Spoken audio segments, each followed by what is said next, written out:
మనం బ్రహ్మ సంహిత 9వ శ్లోకం వరకు చూసాం. ఈరోజు 10 నుండి శక్తిమాన్ పురుషః సోయం లింగరూపీ మహేశ్వరః తస్మిన్నావిరభూ లింగే మహావిష్ణుర్జగత్పతిః. శక్తిమాన్ శక్తితో కూడి ఉన్న పురుషః పురుషుడు సహ అతడు అయం ఈ లింగరూపీ లింగరూపమునందున్న మహేశ్వరః ఈ జగత్తునకు ప్రభు అయినట్టి శంభువు. తస్మిన్ అతని యందు ఆవిర్భవించెను లింగే లింగమునందు మహావిష్ణువు జగత్పతి జగత్తునకు పతి. తాత్పర్యం మరియు భాష్యం కృష్ణ కృపామూర్తి భక్తి సిద్ధాంత సరస్వతి గోస్వామి మహారాజ్ ఠాకూర్ ప్రభుపాద. ఉపాదన స్వరూపుడు లింగరూపి అయిన శంభువు నిమిత్తాంశ మాయారూపిణి అయిన శక్తితో కలియును. జగత్పతి అయిన మహావిష్ణువు శంభునియందు తన వీక్షణాంశముచే ఆవిర్భవించును. ఇక్కడ సృష్టి జరిగే క్రమం గురించి చెప్తూ ఉన్నారు. అంటే ఆధ్యాత్మిక ప్రపంచం నుంచి విష్ణువు మళ్ళీ ఎలాగా శివుడు పార్వతి వాళ్ళ కలయిక దాని గురించి చెప్తున్నారు. ఇక్కడ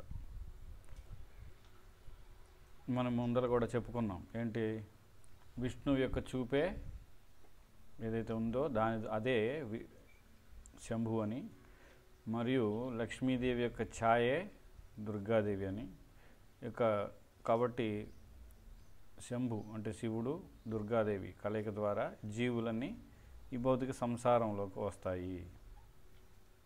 వ్యాఖ్యానం: చిదైశ్వర్య ప్రధానుడైన శ్రీకృష్ణునికి భిన్నుడు కాని శ్రీమన్నారాయణుడు పరవ్యోమం నందు విరాజమానుడై ఉన్నాడు. కాబట్టి మనం ఇక్కడ అర్థం చేసుకోవచ్చు, నారాయణుడు కృష్ణుడు వేరు కాదు. మనం చాలాసార్లు చెప్తూ ఉంటాం ఏంటంటే కృష్ణుడు గొప్ప అని. అదేం లేదు. ఇక్కడ కృష్ణుడు కేవలం రస విచారాలు, అంటే ఆయన యొక్క లీలలు చూపించడంలో, ప్రత్యేకమైన లీలలు ప్రత్యేకమైన గుణాలు చూపించడంలో కృష్ణుడి యొక్క అవతారంలోనే చూపిస్తారు తప్ప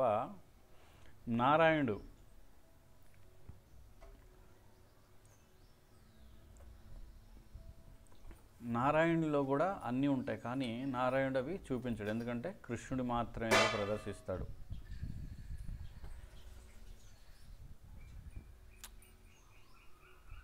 ఆ నారాయణుని చతుర్వ్యూహ అంతర్గతుడైన మహాసంకర్షణుడు శ్రీకృష్ణుని విలాస విగ్రహ రూపం యొక్క దివ్య అంశ. కాబట్టి ఇక్కడ ఏం చెప్తున్నారు, చతుర్వ్యూహ అంతర్గతుడైన, చతుర్వ్యూహం అంటే చతుర్వ్యూహ చతుర్పురుషులు అని ఉంది. అంటే సంకర్షణ, ప్రద్యుమ్న, అనిరుద్ధ వీళ్ళందరికీ కూడా మూలం ఎవరు అంటే మహాసంకర్షణుడు అని చెప్తున్నారు ఇక్కడ. నారాయణ నుండి అంటే కృష్ణుడు నుండి మహాసంకర్షణ తర్వాత సంకర్షణ, ప్రద్యుమ్న, అనిరుద్ధ, ఈ విధంగా చతుర్వ్యూహం భగవంతుడి యొక్క రూపాలే. అవి వస్తాయన్నమాట. వాటి గురించి చెప్తున్నారు. చిత్ జగత్తునకును జడ జగత్తునకు మధ్య సీమారూపి అయిన విరజా నది కలదు. కాబట్టి రెండిటికి మధ్య చిత్ జగత్తు జడ జగత్తు అంటే, చిత్ జగత్తు అంటే శాశ్వతంగా ఉండేటువంటి ఆధ్యాత్మిక ప్రపంచం, జడ జగత్తు అంటే ఈ భౌతిక సంసారం. ఆ భౌతిక సంసారంలో అనేకమైన బ్రహ్మాండాలు ఉన్నాయి. ఈ రెండింటికి మధ్యలో ఏముంది, విరజా నది ఉంది. విరజా నది అని చెప్పుకుంటాం కదా, అది మధ్యలో ఉంది. మహాసంకర్షుని చిత్శక్తి యొక్క ప్రభావంతో అతని అంశే అయిన మహావిష్ణువు సృష్టి కాలమునందు, ఇక్కడ ఈ విరజా నదిని ఏమంటున్నారు, సృష్టి కాలం అని కూడా చెప్తున్నారు. అంటే ఈ విరజా నది దాటి యువతలకు రాగానే కాలం అనేది మొదలవుతుంది. అంటే భూత భవిష్యత్ వర్తమాన కాలాలు అనేవి మొదలవుతాయి. అక్కడ కాలం అనేది లేదు. ఎక్కడ ఆధ్యాత్మిక ప్రపంచంలో కాలం అనేది లేదు.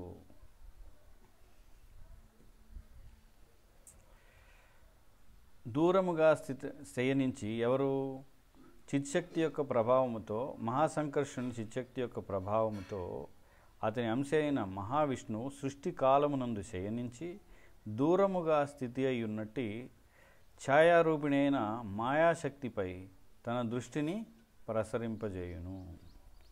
అక్కడ మళ్ళీ మనం చూసింది ఏంటి, దూరంగా స్థితి అయినట్టు ఛాయారూపిణి ఎవరివా, మాయాశక్తి అంటే దుర్గాదేవి. దుర్గాదేవిపై దృష్టిని ప్రసరింపజేస్తారు.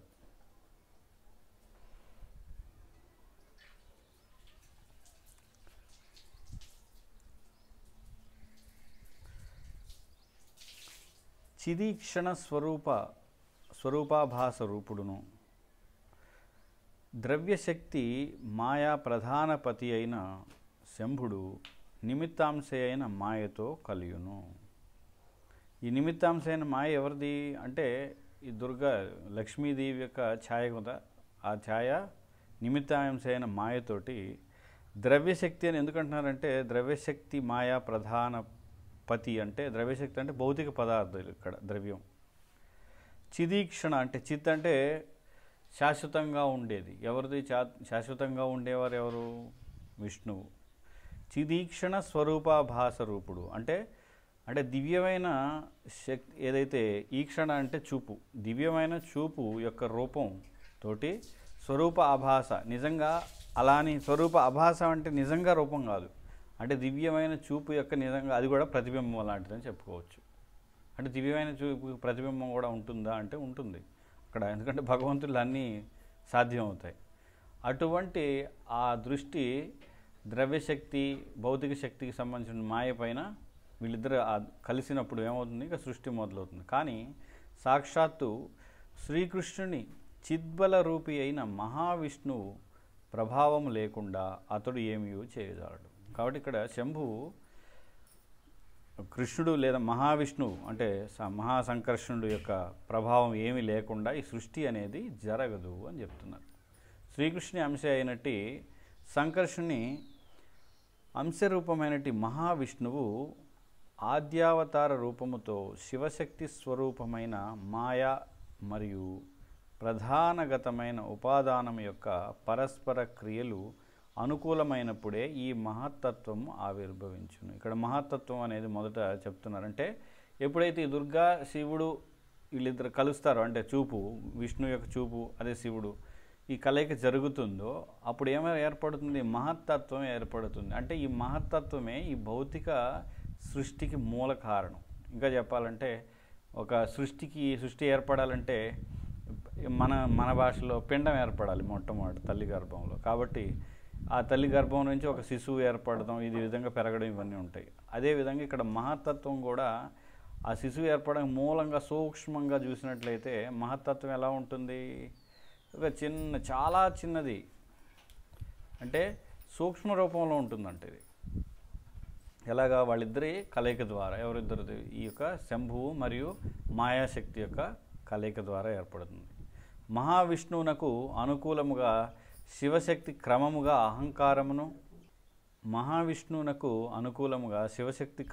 అహంకారమును ఆకాశాది పంచభూతములను పంచతన్మాత్రలను అట్లే జీవుని జడేంద్రియములను సృష్టించును.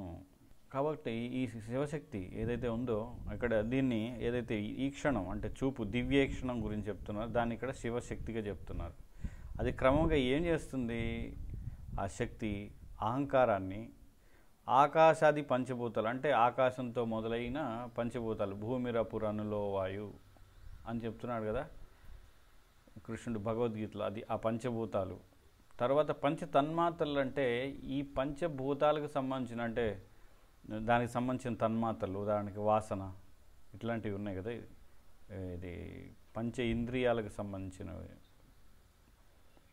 ఇంద్రియ వస్తువులు. అట్లే జీవుని జడేంద్రియములను సృష్టించును. ఇంకా ఏమవుతుంది, జీవుడి యొక్క జడమైన ఇంద్రియాలను కూడా సృష్టిస్తుంది. ఇవన్నీ ఎవరి ద్వారా వస్తున్నాయి, ఈ యొక్క శివుడి యొక్క శక్తి ద్వారా, అంటే అహంకారంతో మొదలైనటువంటి మిగతావన్నీ కూడా. ఇంకా అందుకే శాస్త్రాల్లో ఈ అహంకారాన్ని తొలగించుకోవడానికి శివుడు ప్రధానం అన్నమాట. శివుడు అహంకారానికి ప్రాతినిధ్యం వహిస్తూ ఉంటాడు. మహావిష్ణువు యొక్క కిరణ కణ రూప అయిన అంశ సమూహమే జీవరూపమున ఉత్పన్నమగును. ఇప్పుడు మహావిష్ణువు యొక్క కిరణకణ రూపమైన అంశ సమూహం అంటే మనమందరం జీవులందరం కూడా కిరణాలు, ఏదైతే ఒక సూర్యుడు, మనకి ప్రభుపాద కూడా చెప్తారు భగవద్గీతలో ఒక ఉదాహరణ, సూర్యుడి కిరణాలు, సూర్యుడి వెలుగు, సూర్యబింబం అని. దాన్ని భగవంతుడు మరియు జీవులకు సంబంధించిన ఉదాహరణ ఒకటి ఉంది. దానికి అదే ఇక్కడ చెప్తున్నారు. ఏంటి? కిరణ కణ రూపమైన ఎవరు? జీవులందరూ అంశ సమూహమే జీవరూపమున ఉత్పన్నమగును. ఎవరి ద్వారా? విష్ణువు ద్వారా. దీని విస్తృత వ్యాఖ్య మున్ముందు కావింపబడును. ఇక మనకి బ్రహ్మ సంహితలో ఇంకా దీనికి సంబంధించి వ్యాఖ్యలు అనేది ఉంది. 11వ శ్లోకం. సహస్రశీర్షా పురుష సహస్రాక్ష సహస్రపాత్ సహస్రబాహుర్విశ్వాత్మా సహస్రాంశ సహస్రశూ. సహస్రశీర్ష వేల కొలది శిరములు గలవాడు, పురుష ప్రథమ పురుషావతారుడైన శ్రీ మహావిష్ణువు. సహస్ర అక్ష వేల కొలది నేత్రములు గలవాడు, సహస్ర సాత్ వేల కొలది పాదములు, సహస్ర పాత్ ఇక్కడ తప్పుపడింది, సహస్రపాత్ వేల కొలది పాదములు గలవాడు.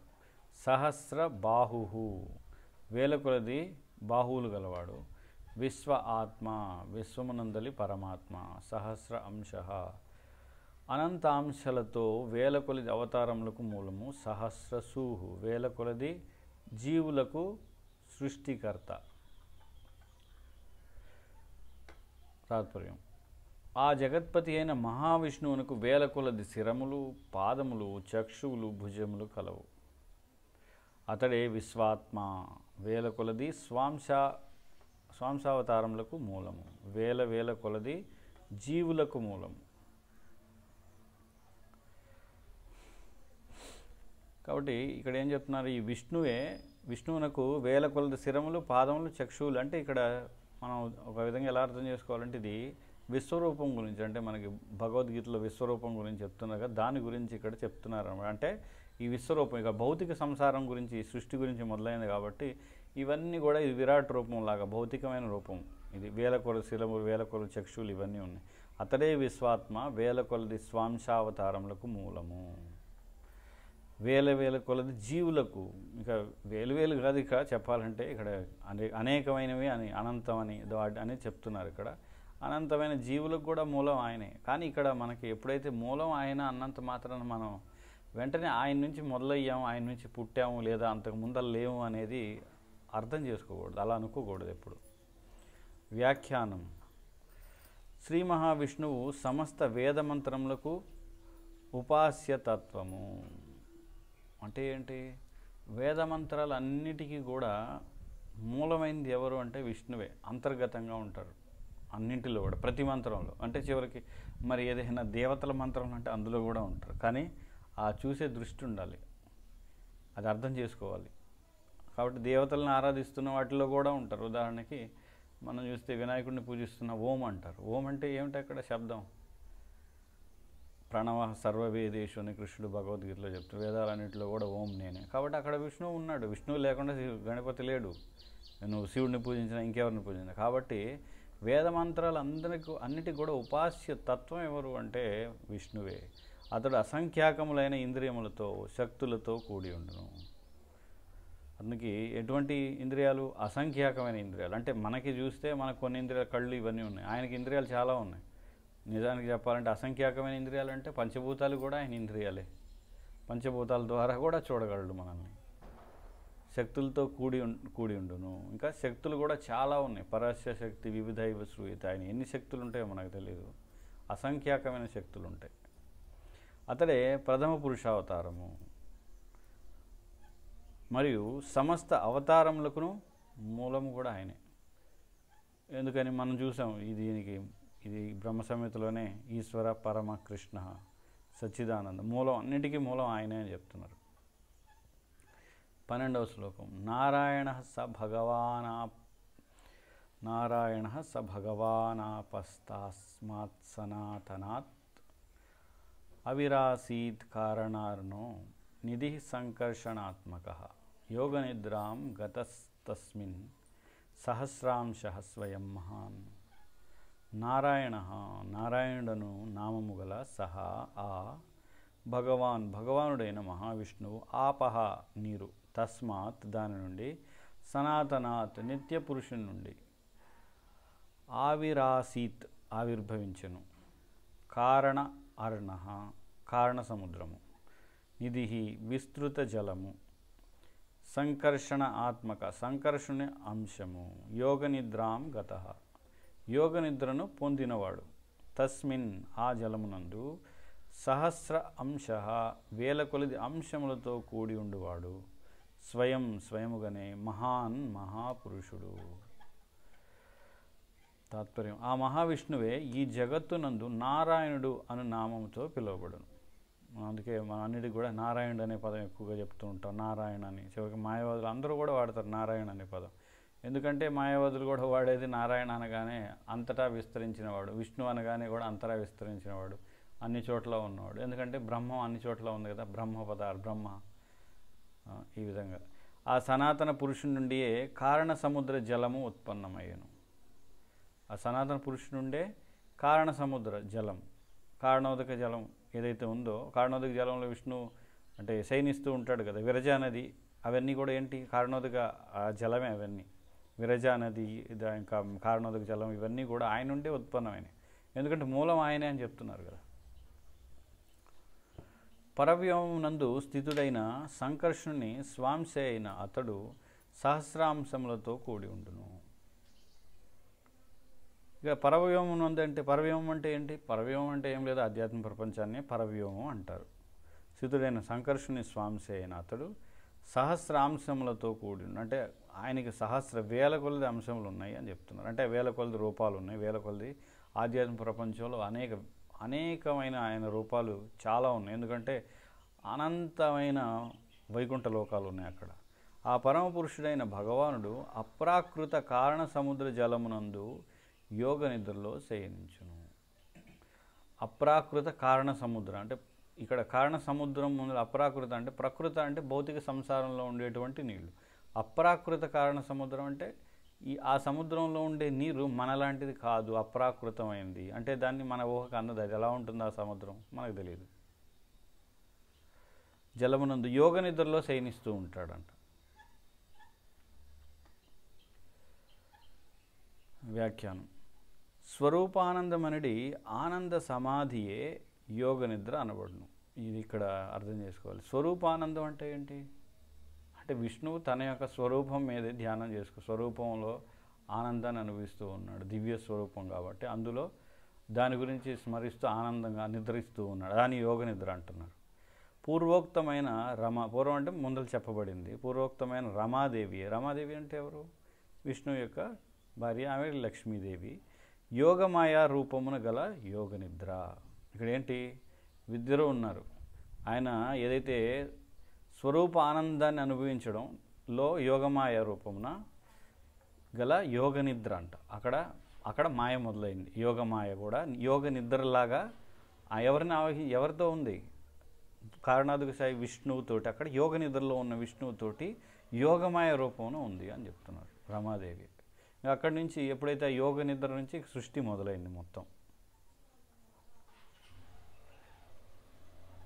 హరే కృష్ణ. ఇంతటితో ఆపుతున్నాను. ఇవి 12 శ్లోకాలు చెప్పాము. ఎవరికైనా ఏమైనా ప్రశ్నలు ఉన్నాయా? కాబట్టి ఈ శివశక్తి ఏదైతే ఉందో ఇక్కడ దీన్ని ఏదైతే ఈ క్షణం అంటే చూపు దివ్య క్షణం గురించి చెప్తున్నారు, దాన్ని ఇక్కడ శివశక్తిగా చెప్తున్నారు. అది క్రమంగా ఏం చేస్తుంది?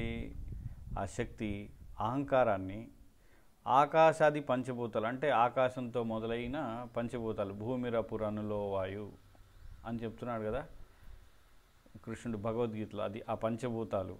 తర్వాత పంచ తన్మాత్రలు అంటే ఈ పంచభూతాలకు సంబంధించిన అంటే దానికి సంబంధించిన తన్మాత్రలు, ఉదాహరణకి వాసన ఇట్లాంటివి ఉన్నాయి కదా, ఇది పంచ ఇంద్రియాలకు సంబంధించిన ఇంద్రియ వస్తువులు.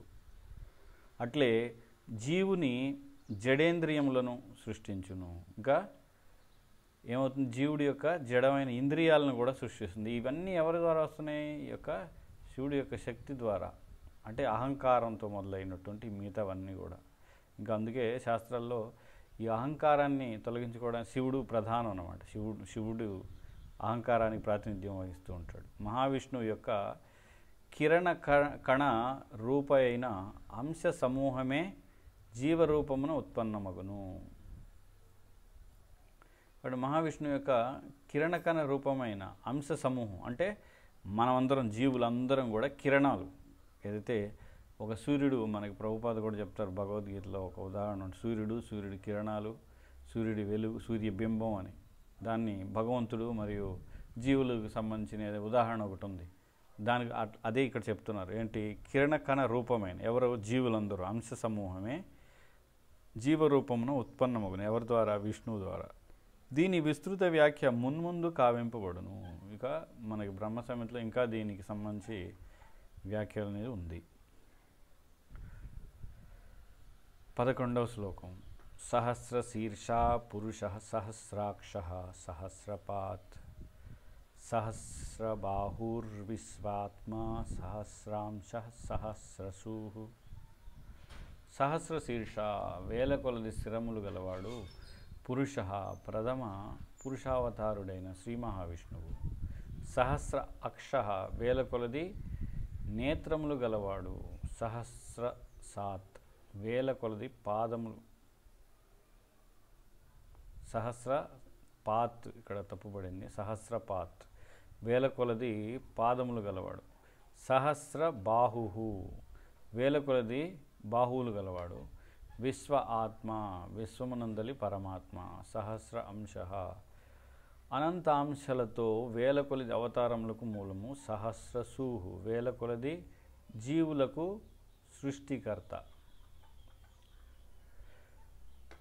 తాత్పర్యం: ఆ జగత్పతి అయిన మహావిష్ణువునకు వేల కొలది శిరములు, పాదములు, చక్షువులు, భుజములు కలవు. అతడే విశ్వాత్మ. వేల కొలది స్వాంశావతారములకు మూలము. వేల కొలది జీవులకు మూలము. కాబట్టి ఇక్కడ ఏం చెప్తున్నారు? ఈ విష్ణువునకు వేల కొలది శిరములు, పాదములు, చక్షువులు. అంటే ఇక్కడ మనం ఒక విధంగా ఎలా అర్థం చేసుకోవాలంటే ఇది విశ్వరూపం గురించి, అంటే మనకి భగవద్గీతలో విశ్వరూపం గురించి చెప్తున్నారు కదా, దాని గురించి ఇక్కడ చెప్తున్నారు అన్నమాట. అంటే ఈ విశ్వరూపం ఇక భౌతిక సంసారం గురించి, సృష్టి గురించి మొదలైనది కాబట్టి ఇవన్నీ కూడా ఇది విరాట్ రూపం లాగా భౌతికమైన రూపం. ఇది వేల కొలది శిరములు, వేల కొలది చక్షువులు ఇవన్నీ ఉన్నాయి. అతడే విశ్వాత్మ. వేల కొలది స్వాంశావతారములకు మూలము. వేల కొలది జీవులకు, ఇక వేలు కాదు ఇక చెప్పాలంటే ఇక్కడ అనేకమైనవి అని, అనంతం అని చెప్తున్నారు. ఇక్కడ అనంతమైన జీవులకు కూడా మూలం ఆయనే. కానీ ఇక్కడ మనకి ఎప్పుడైతే మూలం ఆయన అన్నంత మాత్రాన మనం వెంటనే ఆయన నుంచి మొదలయ్యాము, ఆయన నుంచి పుట్టాము, లేదా అంతకు ముందర లేము అనేది అర్థం చేసుకోకూడదు, అలా అనుకోకూడదు ఎప్పుడు. వ్యాఖ్యానం: శ్రీ మహావిష్ణువు సమస్త వేదమంత్రములకు ఉపాస్యతత్వము. అంటే ఏంటి? వేదమంత్రాలన్నిటికీ కూడా మూలమైనది ఎవరు అంటే విష్ణువే. అంతర్గతంగా ఉంటారు అన్నింటిలో కూడా, ప్రతి మంత్రంలో. అంటే చివరికి మరి ఏదైనా దేవతల మంత్రం అంటే అందులో కూడా ఉంటారు. కానీ ఆ చూసే దృష్టి ఉండాలి, అది అర్థం చేసుకోవాలి. కాబట్టి దేవతలను ఆరాధిస్తున్న వాటిలో కూడా ఉంటారు. ఉదాహరణకి మనం చూస్తే వినాయకుడిని పూజిస్తున్న ఓం అంటారు. ఓం అంటే ఏమిటి? అక్కడ శబ్దం. ప్రణవ సర్వవేదేషు అని కృష్ణుడు భగవద్గీతలో చెప్తారు. వేదాలన్నింటిలో కూడా ఓం నేనే. కాబట్టి అక్కడ విష్ణువు ఉన్నాడు. విష్ణువు లేకుండా గణపతి లేడు.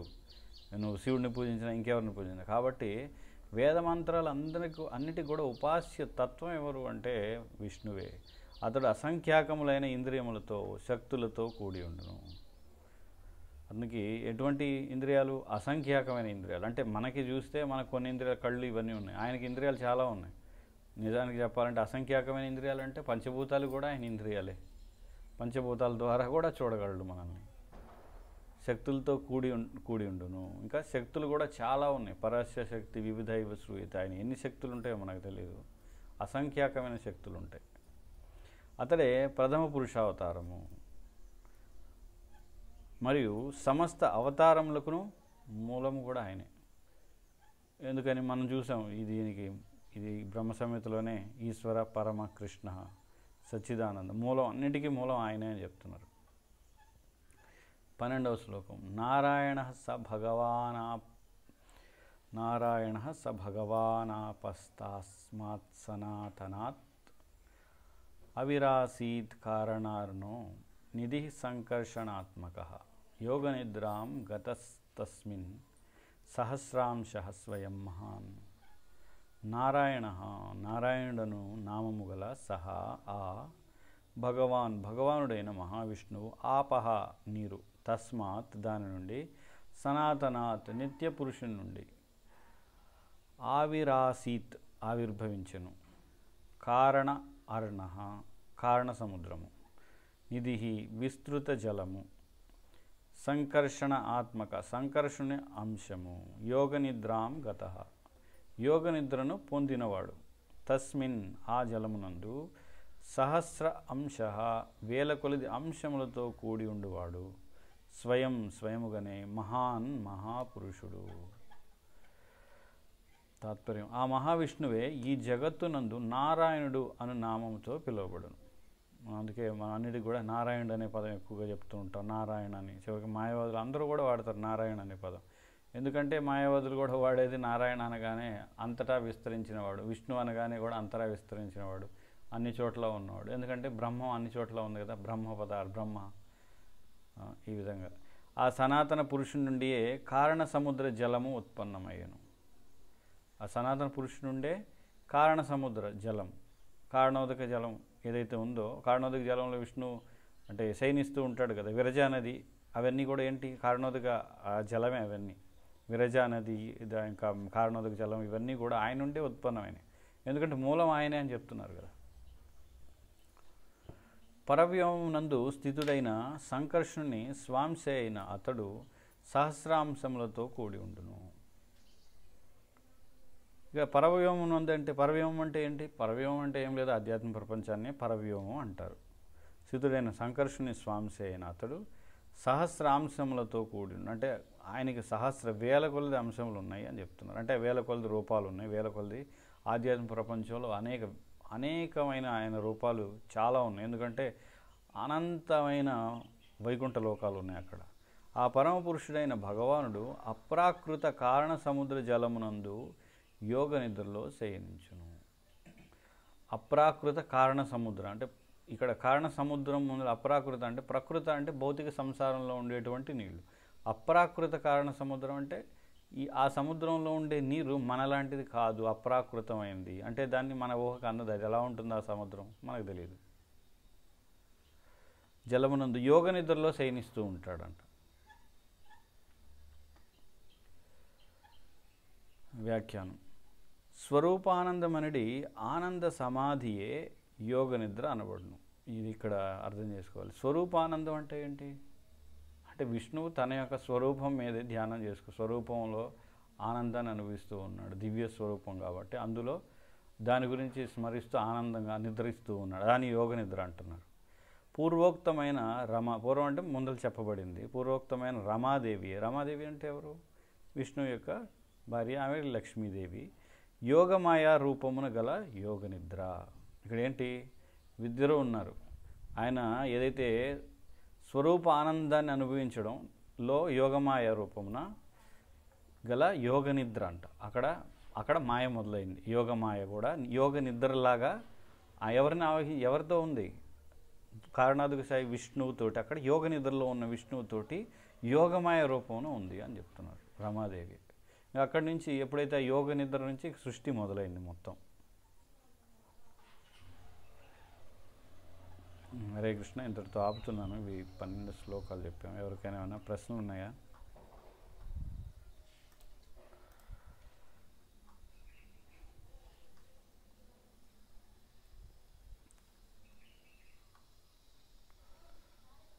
హరే కృష్ణ. ఎవరికి లేవు కదా? భగవాన్ ఇది సదాశివుడు సంకర్షణుడి నుండి వస్తాడా, లేదంటే ఆయన శాశ్వతంగా అలానే ఉంటాడు? సంకర్షణుడి ప్రధాన విస్తరణ అంటారు కదా శివుడు, సదాశివుడు. ఆయన సదాశివుడు అనేది ఆధ్యాత్మిక ప్రపంచంలో ఒకానొక వైకుంఠ లోకంలో ఉంటాడు. ఆయన శాశ్వతం సదాశివుడు. ఆయన సంకర్షణుడి నుండి వస్తాడా? అంతే. ఇప్పుడైతే అక్కడ విష్ణువుకి శంభువు కాదు, అది ఆయన వైకుంఠ లోకంలో నారాయణుడు. అంటే విష్ణుతత్వం కాదు పూర్తిగా. ఎక్కడ? సదాశివుడు. అక్కడ తిలకం ఏముంటుంది అనేది మనం చెప్పలేము. ఎందుకంటే మనం తిలకం ఇప్పుడు పెట్టుకున్నాం అక్కడ. అక్కడ వైకుంఠ లోకాలు అందరూ ఇలాగ పెట్టుకోవాలి లేదు, వాళ్ళు అసలు వేరే విధంగా ఉంటుంది అక్కడ. పంచముఖాలు కలిగినటువంటి ఎవరు? శివుడు సదాశివుడు. సదాశివుడు పంచముఖాలు కలిగిన ఆయన విష్ణుతత్వం మొత్తానికి, ఎన్ని ముఖాలు అనేది కాదు. అక్కడ సదాశివుడు అనేది విష్ణుతత్వం, వైకుంఠ లోకంలో ఉండేటువంటి వాడు ఒకానొక వైకుంఠ లోకంలో. కాబట్టి అది ఆధ్యాత్మిక ప్రపంచమే పూర్తిగా. ఓకే అంటే అక్కడ సదాశివుడు భౌతికత్వం లేదు. భౌతికత్వం అంతా మొదలయ్యేది ఎప్పుడైతే కారణోదకశాయి విష్ణు యొక్క యోగ నిద్ర నుంచి అక్కడి నుంచే మొదలవుతుంది. అక్కడి నుంచే శంభువు ఇదంతా కూడా వస్తుందన్నమాట.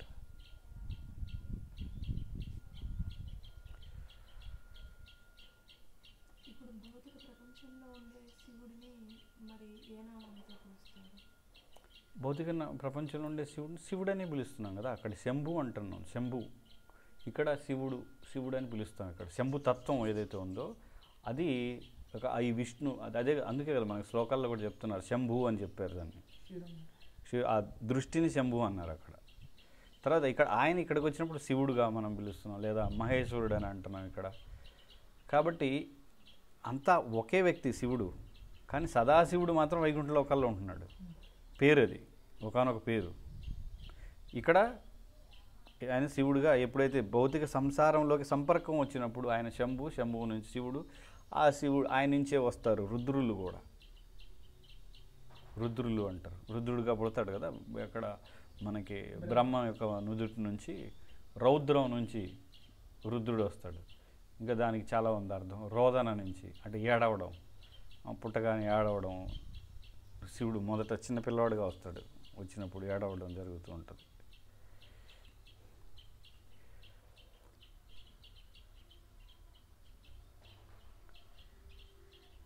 హరే కృష్ణ. ఎవరికి ఏం ప్రశ్నలు లేవా? సరే అయితే శ్రీ బ్రహ్మ సంహితకి జై, శ్రీల భక్తివేదాంత సరస్వతి ఠాకూర్ की जय.